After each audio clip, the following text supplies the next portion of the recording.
New Thought Media Network. We are a global broadcast network of positive music, media, and entertainment, inspiring humanity's evolution along the journey of enlightenment and creating a world of love, peace, empowerment, and prosperity for all. New Thought Media Network. Positively inspiring.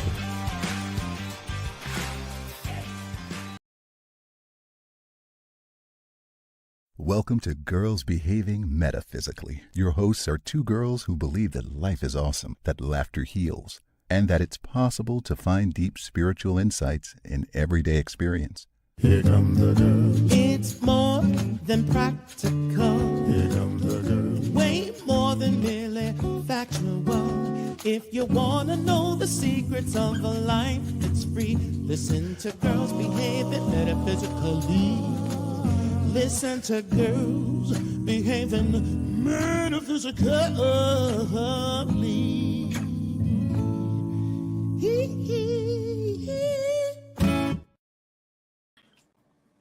Hello. Hello, Natasha. Hello, world. I am Robyn Rice Olmsted.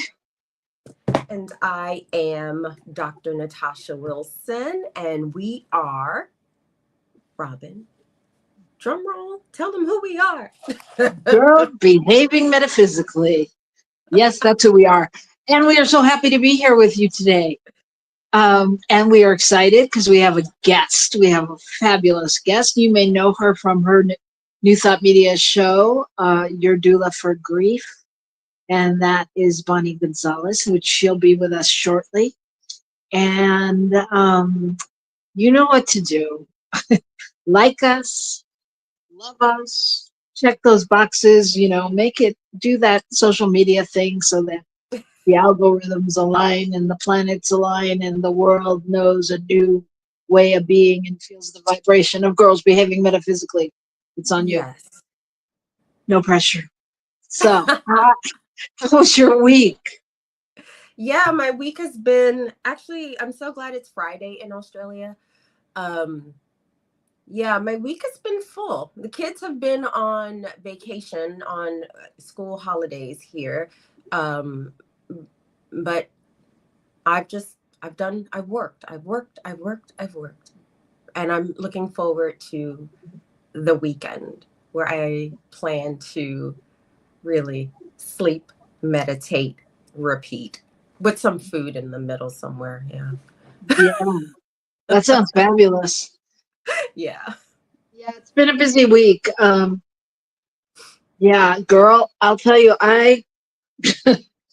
I'll tell you, and this we could do a whole show on this, but I just did a session with somebody who, it's not past life regression, but she goes back to your core life because, as they say, your DNA is from 7 generations. She goes, she finds your core life, she channels, she finds your core life, and then the patterns, patterns that have been repeated in your DNA, because in your core life is when it started, and then it repeats. Okay. It was amazing. I couldn't know. I don't think I didn't expect anything really. I was like, okay, no big deal. We're going to hit on some things and whatever.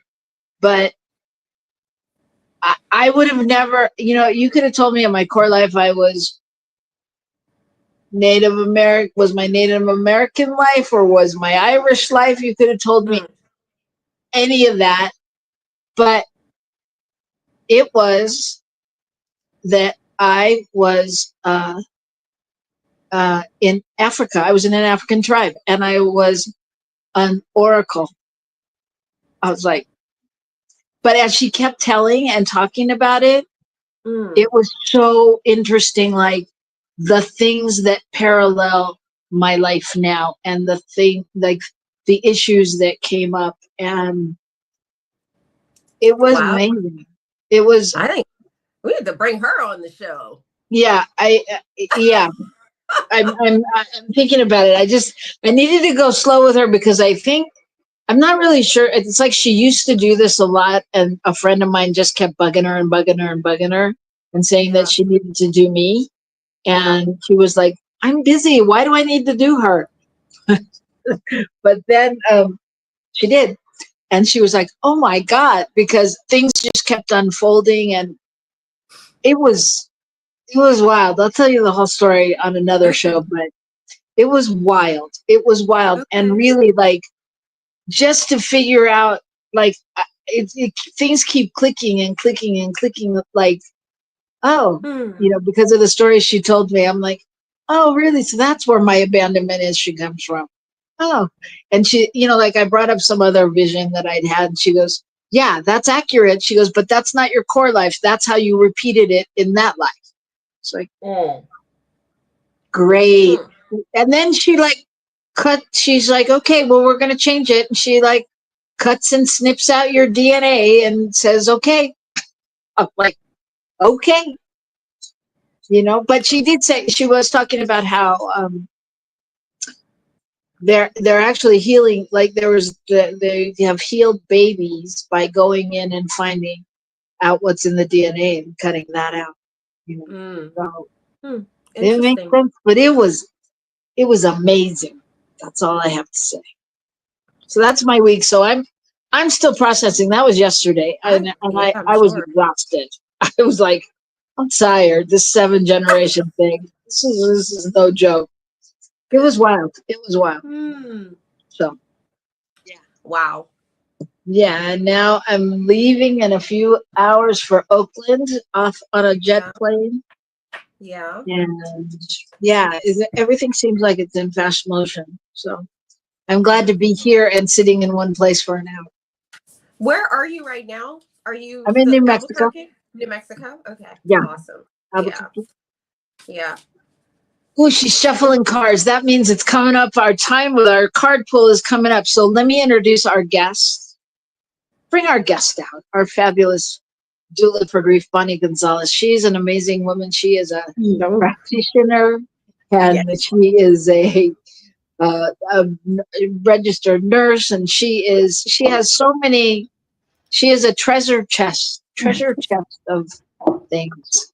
So she has just written a book that she will tell you about, and she is going to begin offering. Actually, am I allowed to say what you're going to begin doing? You can offer up everything. You can offer everything. I'm going to offer it up, whether she does or not. She's beginning a course where she's going to actually certify people to do the work she does. Yes. So everything is very exciting in her world, and we're going to hear about it. But first, we're going to do our card pull of the week, and we're inviting Bonnie in to give her perspective and see what comes up. So Bonnie, center yourself and get ready, and you can tell Natasha when to stop shuffling. I am ready, and I'm going to take a deep breath and tap into my own heartbeat here for a minute, and I'm going to say, Natasha, stop shuffling. Done. So the card is notice the pattern. Notice the pattern. Which plays totally into my week. I know. You see the DNA pattern? You see it? Yeah. Wow. Hey, you should have had that other person here right now, Robyn. right now. So I can read what the oracle card means as soon as I find it. Here we go. So this says, in much the same way that a song returns to its chorus, the object of your inquiry has been a reoccurring pattern in your life. Look back and identify its history, its origins. Well, you know yours now, Robyn, in that African tribe as an oracle.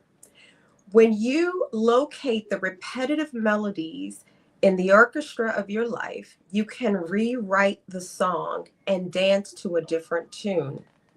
Move beyond the surface layers of your life to uncover the belief systems, values, and paradigms that are creating the underlying patterns of your reality.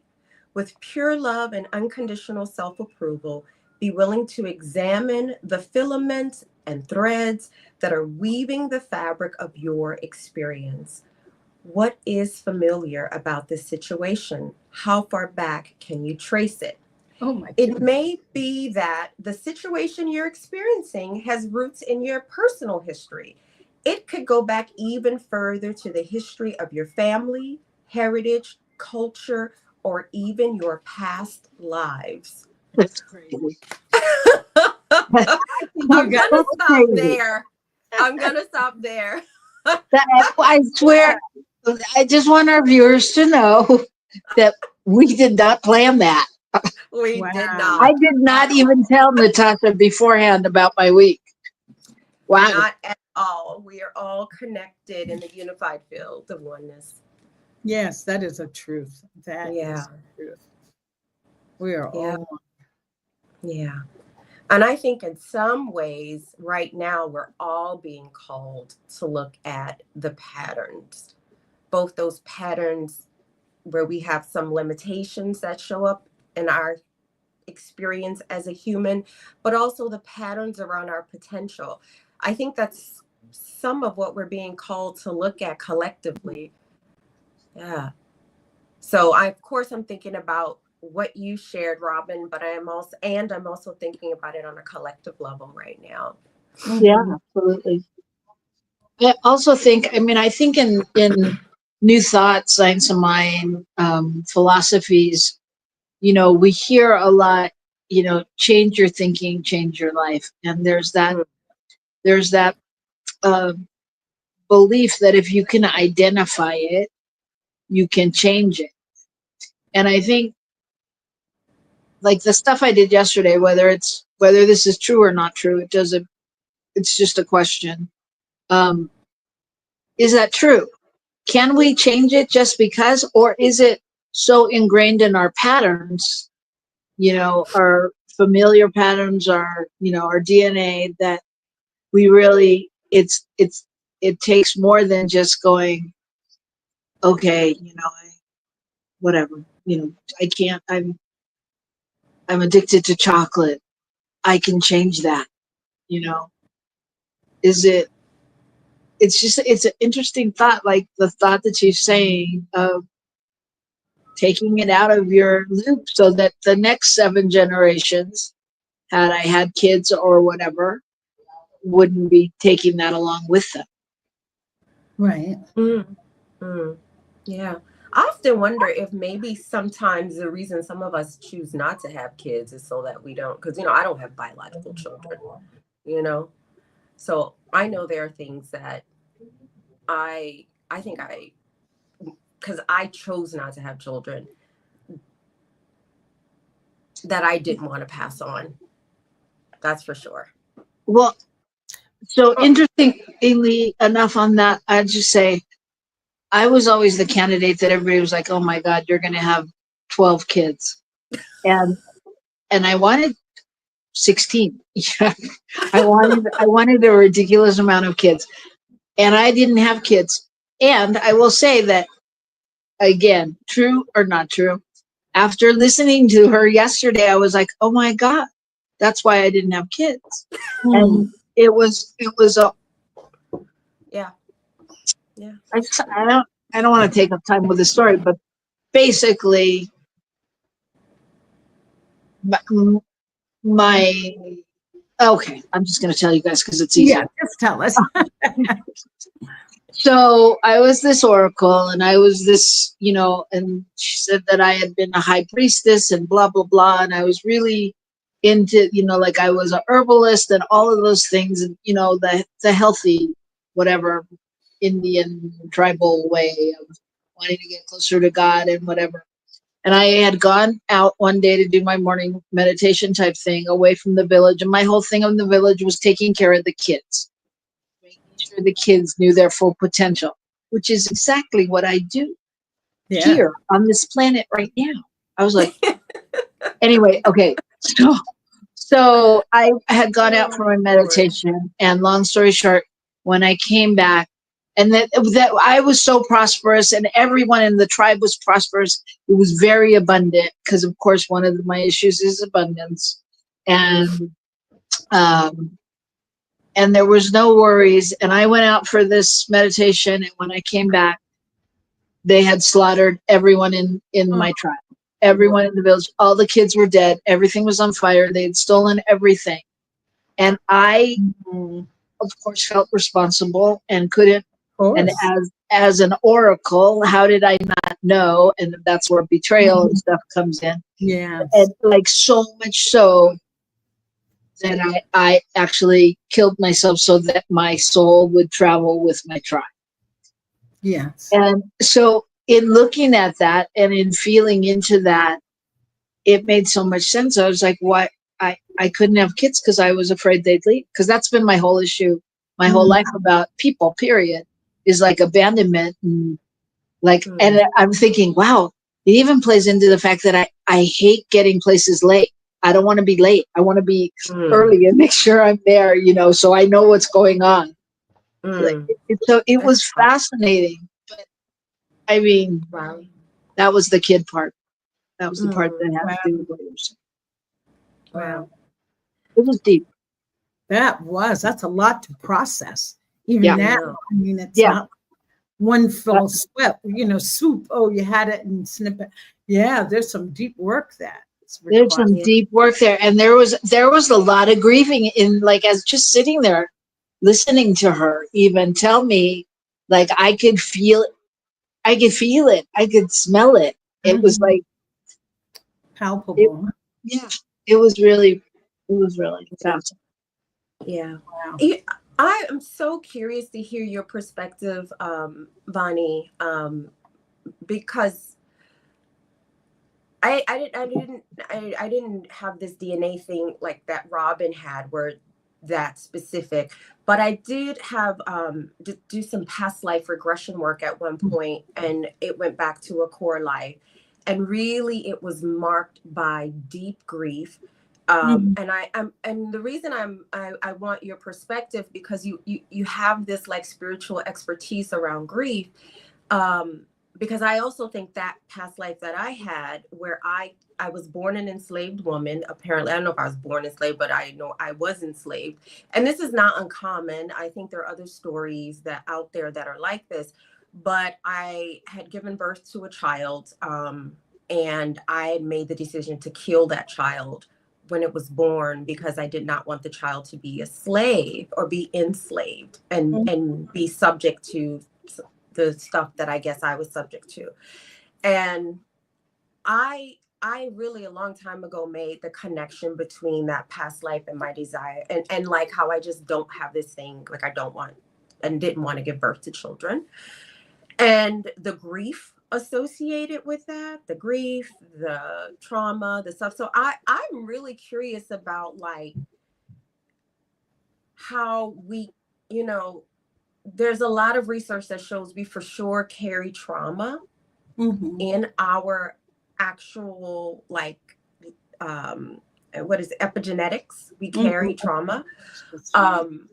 So I have to believe, because, what we know about trauma from a clinical perspective is that whenever there's trauma, if it were like a coin, one side would be the trauma, the other side would be grief.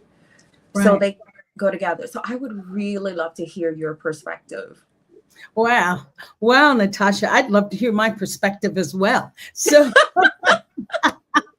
because I have not, well, let me just kind of back up to what Robyn was talking about having past life regressions and finding some of our, I don't want to make any of us sound less than, but to find areas that we would like to move through, and areas that still cause us pain, maybe without our knowing what that pain is. And I love the idea of past life regression. And Robyn, I have done past life regressions and just have been blown away by what has come from those past lives. But what I finally came to the conclusion was, yes, those past lives are there for sure, for sure.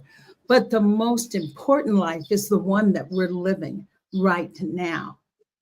And as you know, Natasha, that grief is caused by loss. So Robyn talked about the loss of an entire village that she was responsible for. You're deciding that you would end your child's life to prevent what the suffering for that child at the moment.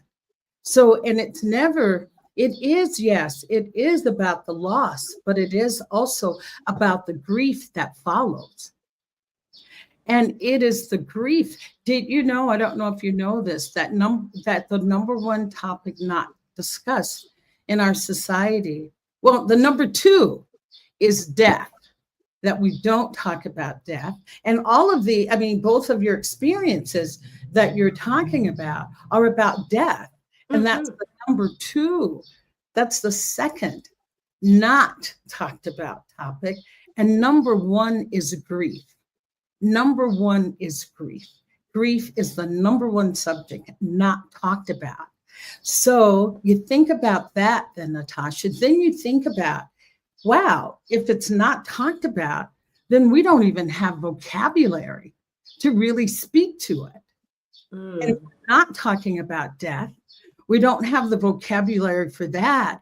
And both your experiences are along those same lines of death and grief, and both are not talked about, not discussed. So how can you help but not be sitting here right now thinking, wow, how can I move beyond that? How can I have a different experience? And I don't know if it was your reading or Robyn sharing, but I had the idea when you both were talking about, what is it? Change? Is that the card? Change the pattern? Notice the pattern. Notice the pattern. But in noticing the pattern is the awareness that comes to be able to change the pattern. So it has to start with awareness first. First of all, with any of this is awareness. And I love Robyn's experience of feeling that this person cut out that part of, right, Robyn, that part of your DNA that held that particular pattern. And what I want to say, that was past, but even now, even if that part is cut out, we still have to walk through that. We still have to move through it. And how do we move through it? And mine is that we really, if I can't stress this enough, is talking about what we're really feeling in any of these situations, talking about what you're feeling. And not only that, feeling it. Because I feel like so many times we do our best. I'll call it that we do a jitterbug dance to get away from it. We really dance. Do whatever we need to do. So what I wanted to say, even if it's past life, just like Robyn did what she did, Natasha, you did what you did as far as, tapping back into your past lives. Even if you do that, you still have to feel that emotion of that loss.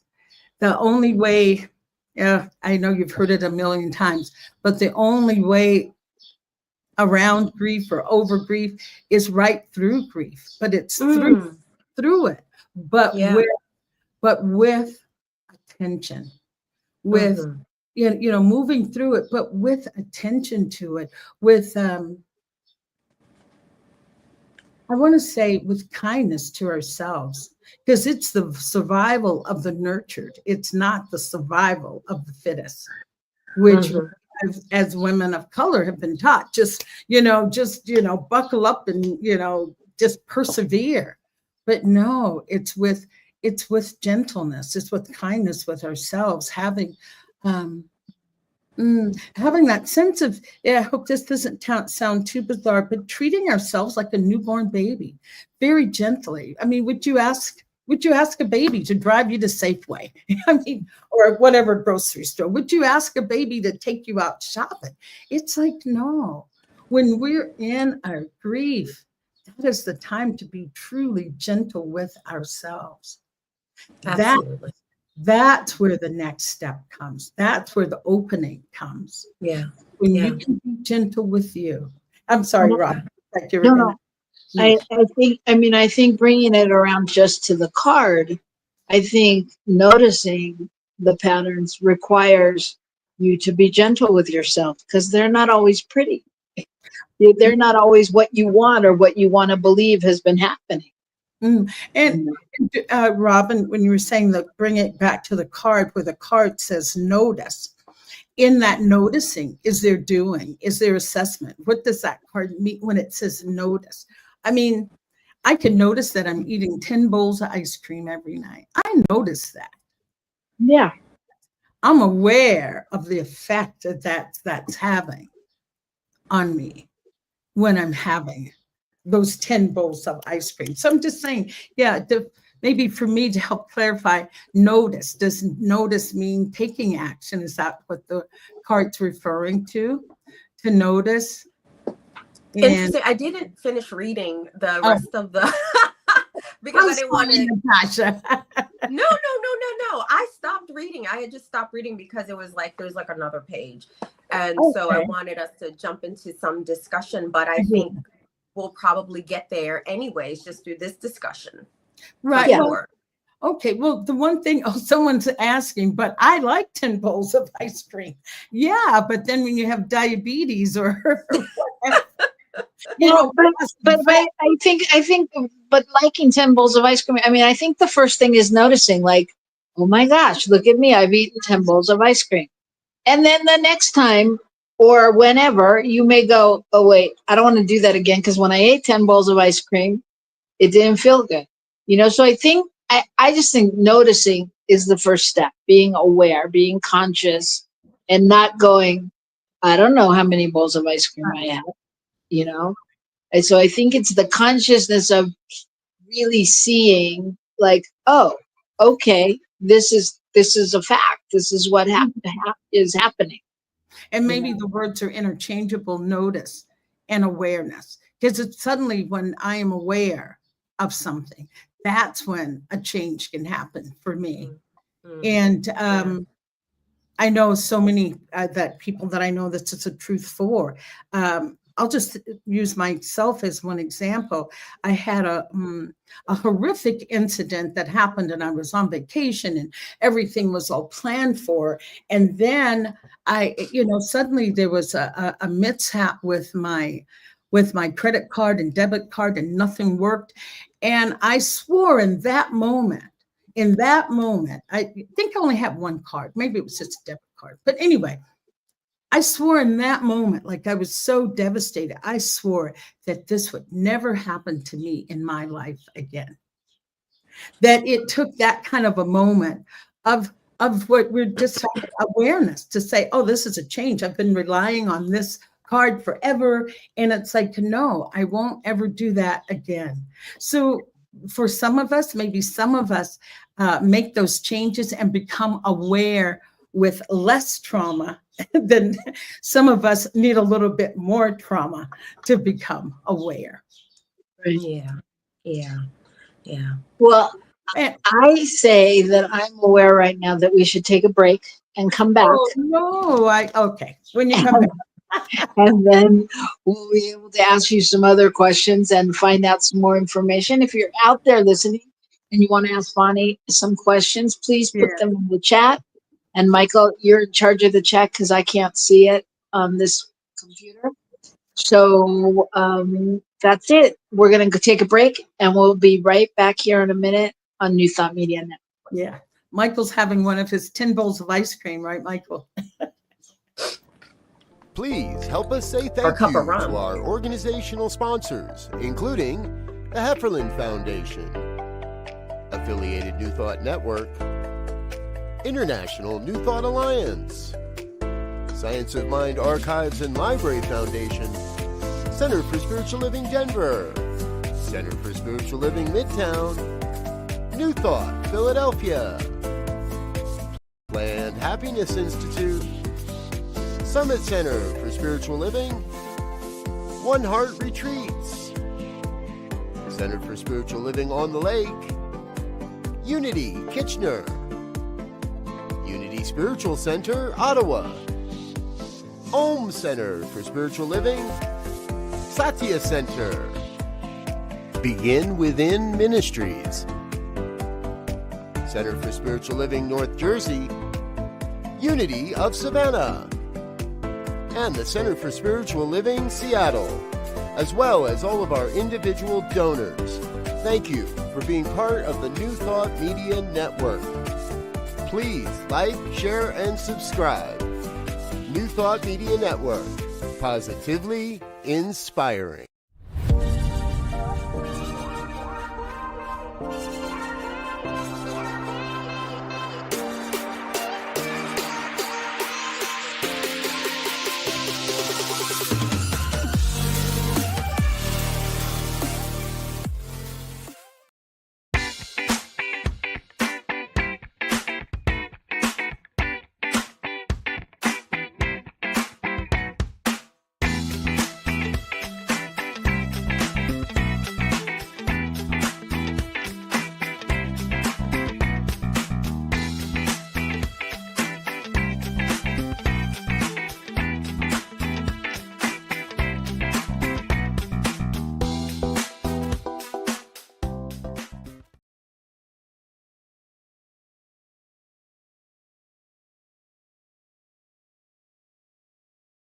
Welcome to Girls Behaving Metaphysically. Your hosts are two girls who believe that life is awesome, that laughter heals, and that it's possible to find deep spiritual insights in everyday experience. Here come the girls. It's more than practical. Here come the girls. Way more than merely factual. If you wanna know the secrets of a life, it's free. Listen to Girls Behaving Metaphysically. Listen to Girls Behaving Metaphysically.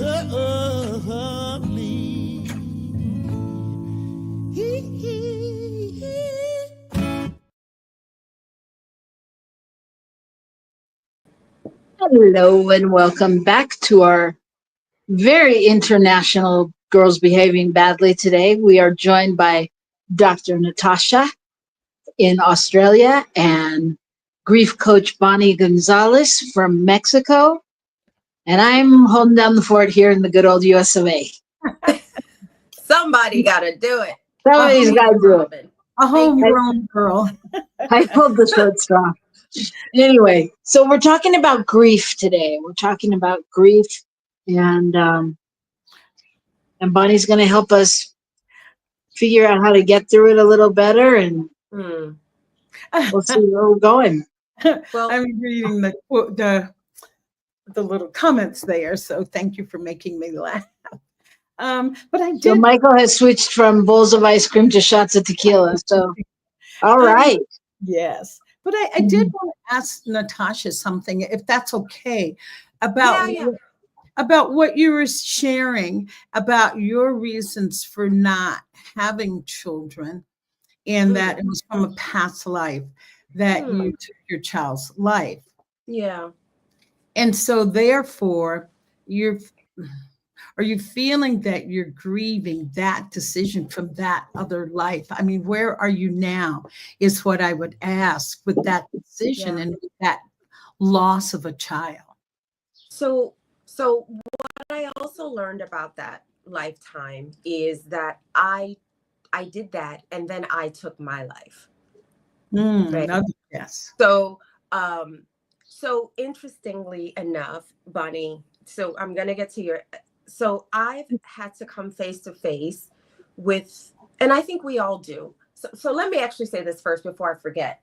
So my doctoral research looked at the emotional, a part of it looked at the emotional life of racial identity development. And so looked at that through the lens of whiteness in particular, like, and what I found that was present in all racial identity, as people come into an awareness of their racial identity, was there were moments of trauma and lots of grief attached to the process of racial identity formation. So I just wanted to say that. And in that research, what I learned, I interviewed this, he's now gone, but he was a professor at Harvard Divinity School. And I remember when I interviewed him, he said to me that the emotional signature of the West is denial. Mm-hmm.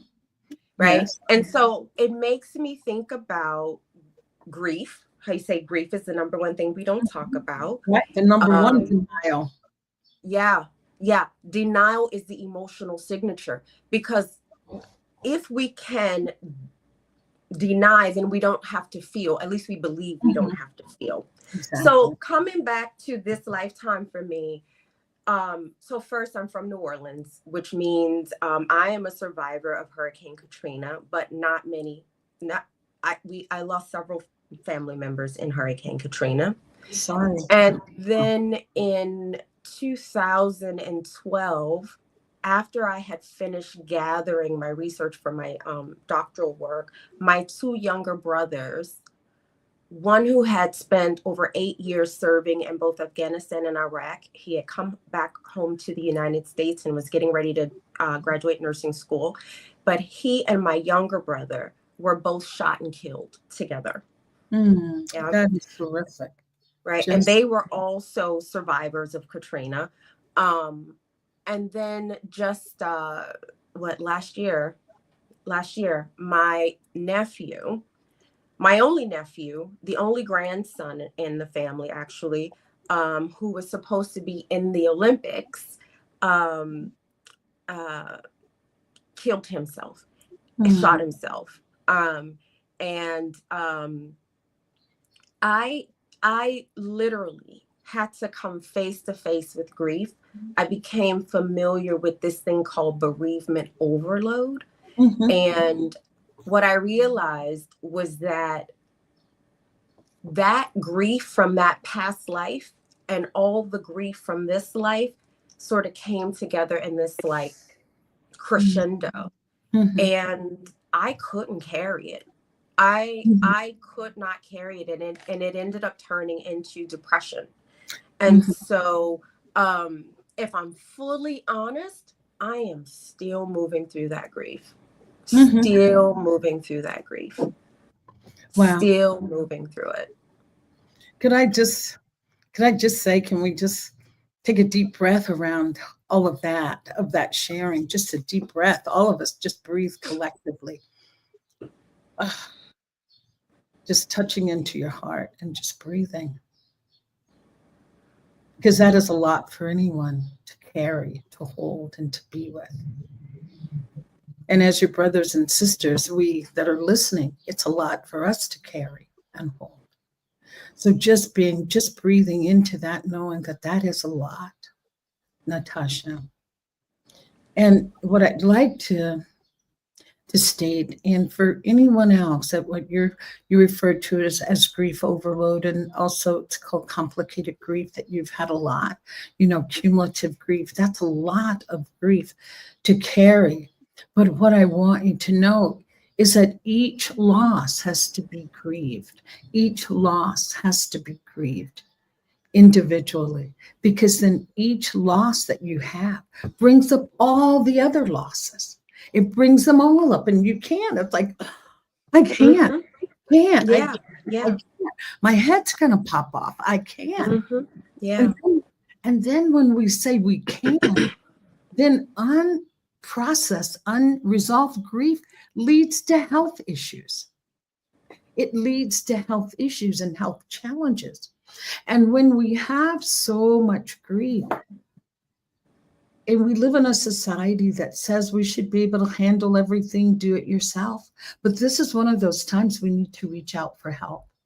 It's like if you're drowning, you wouldn't say, "Oh, I'm drowning." You would yell, "Help, help, somebody throw me a lifeline, help." That's what cumulative and complicated and collective grief requires is to say help. You really have to have help and support to move through that. Because as I said, each loss really brings up the other loss and the other. And you're thinking, if you're not having places or spaces or time or people that you're with that can listen and hold you when you need that, where's it going to go? Where is it going to go? But deep into our bodies. I'm sure you've heard of that book, The Body Keeps the Score. Absolutely. Yeah, the body keeps the score. So It does. yeah. So what my first thing that I always say, feel it, just feel it. If it means you have to scream and rant or whatever needs to be done, it has to come up and out. It has to come up and out. My tagline for grief also is, don't do grief alone. Don't do grief alone. It's, you need a place to share it. In any of our pains, even okay, I'll just say in our pains, we need to have our pain witnessed. We really, really do. That is a big part of healing. Yeah. And I want to say this too, Natasha, I don't want to wrap things up into a bow, but grief superpower is healing. Grief superpower is healing. Grief's other superpower is transformation. We cannot go through grief and come out the other side and still be the same person that entered. Yeah. Grief is truly a transformative process. Yeah. I'm sorry. Yeah. No, I'm sorry. It's just making me think of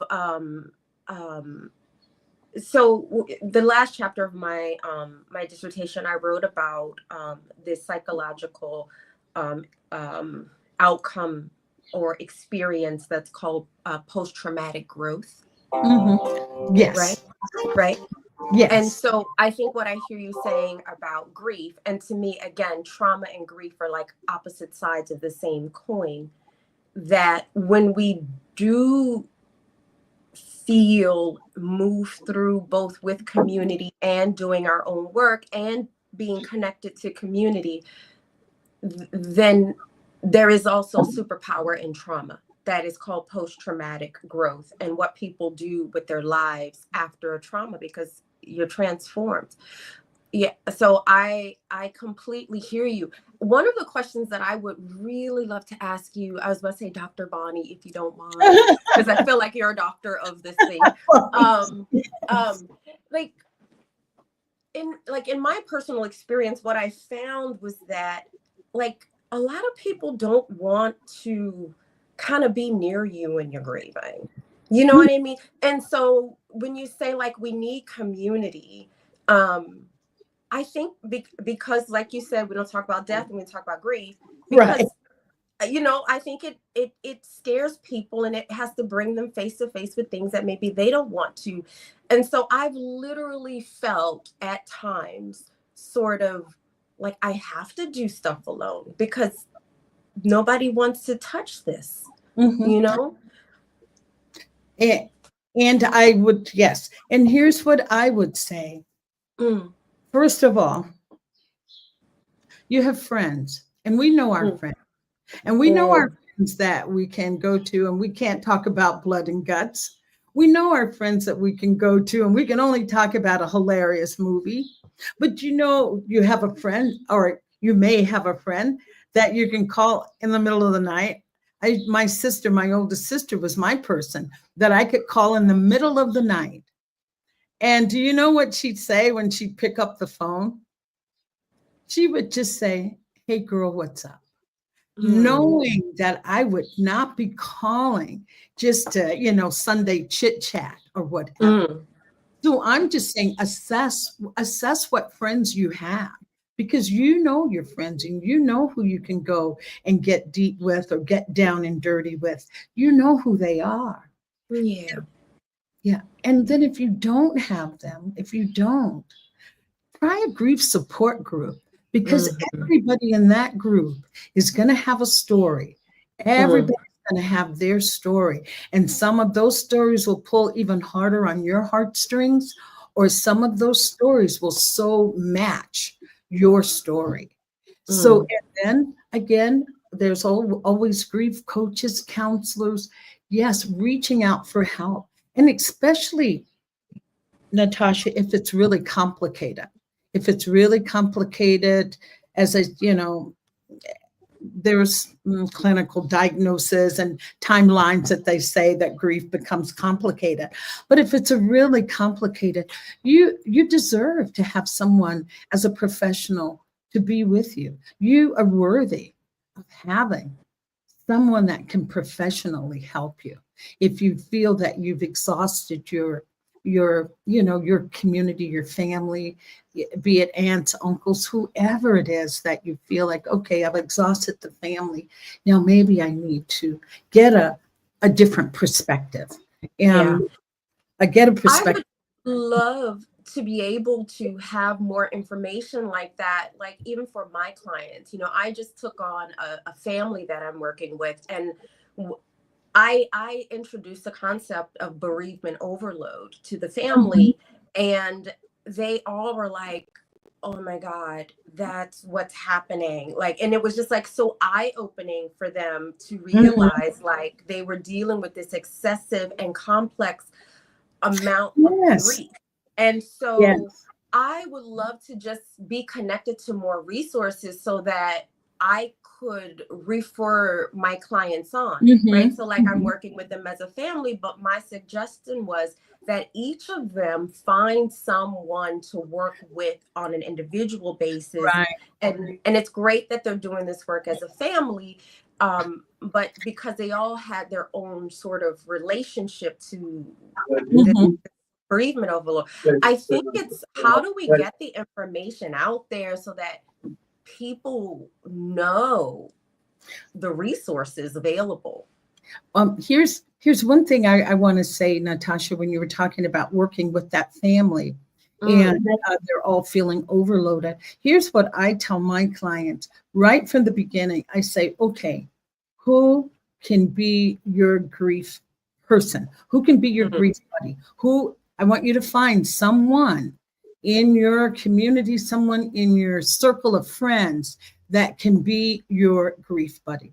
And I have never had one person to come back and say, I couldn't find anyone. If any, they'll say, oh, I asked Donna, my neighbor across the street, because her cousin had just died. I asked her if she could be my partner in this grief coaching that I'm going through. So having someone that they can connect into when you're not available, when they're having some issue, if they can have another resource person. And that's you as a therapist. Yes. So obviously we could go on and on and on about this subject. We haven't even touched that, really gotten to the subject. So because we're almost out of time. So in our closing few minutes, I'm just wondering, could you share maybe if a resource is coming up for you, that's great. Or how can friends and family best support somebody who's grieving? What's the inroad to that, to do it differently than we've done? How about this? I'll put it out there this way, because that's a really difficult question, Robyn, because you're saying, how can friends support? And Natasha just spoke to that they want to run the other way when they see you coming. And there is an organization, I believe it's called griefdeathanddying.com. And they have .com, and there's a plethora of resources there for different types of grief that you may be navigating. And thanatology, are you familiar with that word, thanatology, the study of death? There's a thanatology society also that offers resources. And I was going to say, when I talked about, friends and family may not always be there, but just identifying someone that can be there, I was going to say what I'd like to put out to the audience is that if you know that there's someone in grief please just call them. Even if you don't know what to say, we forget, we underestimate the power of just our presence to sit with someone, not even say anything, but just to sit. And if you want to even put a hand on, that's even another plus. But just to be with someone, even if you don't know what to say, just pick up the phone and just say, how's your grief today? And if that's too much, I was thinking about you in your grief. So it starts not just with the griever, but those people that are around, and you see someone grieving. You know, if a child was in the street, you'd grab them and help, correct? Right. So please, let's start making that something that. And as you're saying that, it makes me think you can even say, I don't know what to say. I just knew I wanted to be here for you. Yeah. Yeah. I don't know what to say, or I wish I had something to say to make it better. Yeah. Just speak from the heart. Let your heart guide. Yeah. Let the heart, not textbooks, quotes. Because a person that I know said to me, Bonnie, I would prefer that people said nothing than to give me useless quotes and cliches. She said, I would have preferred if they had just been quiet. And then I had someone else that said, wow, where is everybody gone? Even if they just came by to say hi, if they came by just for 10 minutes, I would be so happy. So it's never anything big that we need to do. It's never big. It's just really coming from the heart, just coming from the heart. So I ask those people that are not grieving to take the reins here versus us as grievers, that we're the ones that are hurting. And yes, we are, as Robyn said, noticing and becoming aware of what it is that we need. Yeah, and and can I just say this? If you are a griever, and then I'm going to stop. If you are a griever, and you know how people always say, what can I do? What can I do? And it's like, oh, nothing. I want you to start making a list of things. Like, I need somebody to pick up dry cleaning. I need someone to, take the kids, my daughter, to her dance recital. I need somebody that can bring me something from the pharmacy. Make a list, because when people call and ask, they really do want to help. They really want to help. They don't want to see you suffer. So when you say, oh, well, could you pick up the dry cleaning on Friday for me? I would so appreciate that. Versus oh no, I'll let you know, I'll call. Believe me, they're never going to call. Okay. So I want to make that clear. They say, oh, I'll call you if I need something. It's like, no, you be the one to be there. So I'm getting silent. Wow. It's a huge topic. I know it is. And I feel like we need to have maybe a part 2 of this. And Bonnie, one of the things that I wanted to share that, and so one of my best friend, my sister friend, is a beautiful Jewish woman. And I feel like she has been my partner, my grieving partner.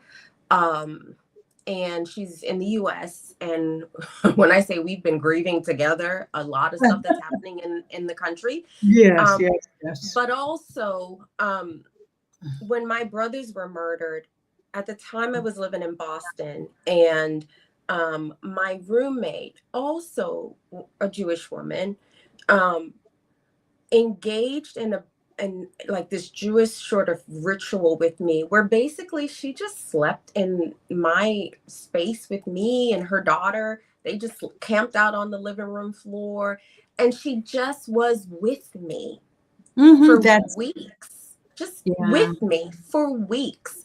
And that was such a beautiful experience that I still, to this day, I feel like we have cultural traditions through, like, if we look at the like just across human culture, we have community rituals that can show us the path to being with those who are grieving. Here in Australia, so my partner here is Kamilaroi, Indigenous, and they have a whole thing called sorry business. Mm-hmm. And it's a way of grieving and lamenting.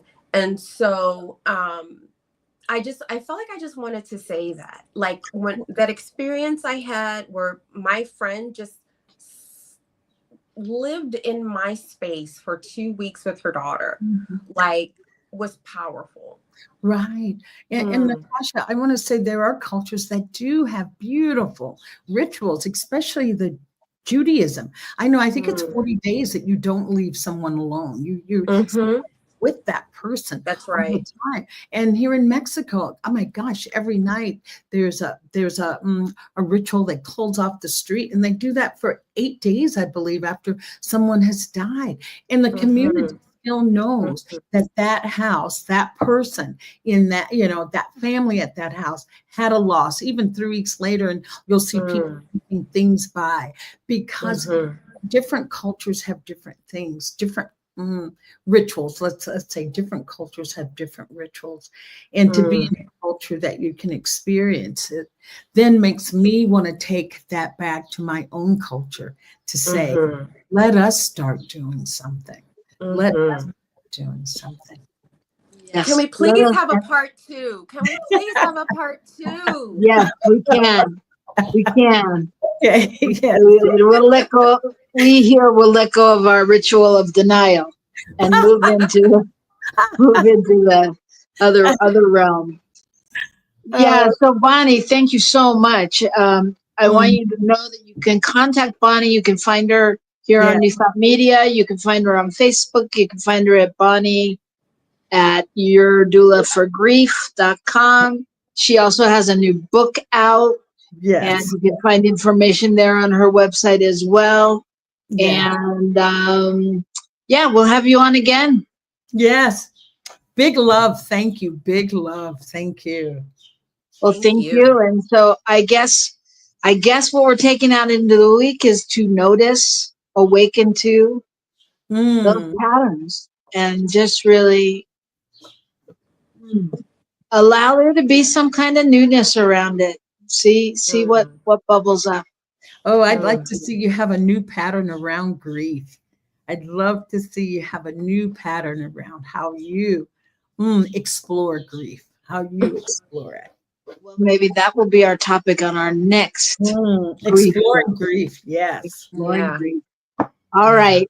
Well, I'm so glad that I get to explore with the two of you and with our fabulous producer, Michael Mangus, who's off drinking shots of tequila over his ice cream, but it's okay.